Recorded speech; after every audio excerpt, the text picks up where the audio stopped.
Um, I got into fishing when I was 18. As soon as I hopped in a skiff and zipped across Kachemak Bay and over to this place called Kasisna Bay and saw a bunch of people fishing these little points and wooden boats, and saw a whole community of people fishing and building skiffs. And I don't even know if I knew what I was seeing. I just knew that's what I wanted. So I started fishing that fishery, and then moved into other ones like halibut fishing, and did some seining and trolling, and now I'm back in that same place fishing that fishery that I first started with.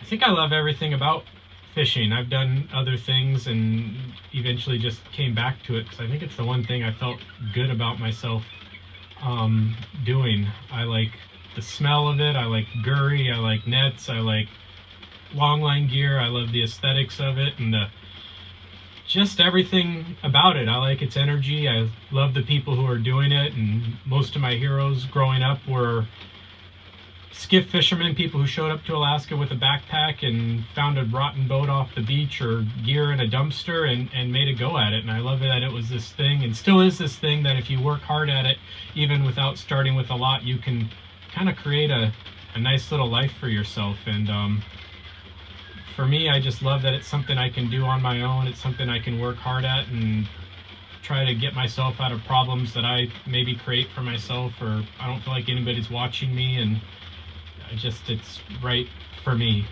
And I think, like, there's challenges that people are gonna have. I think our ocean's in a period where it's not as productive as it has been in the past, and there's shifts in abundances.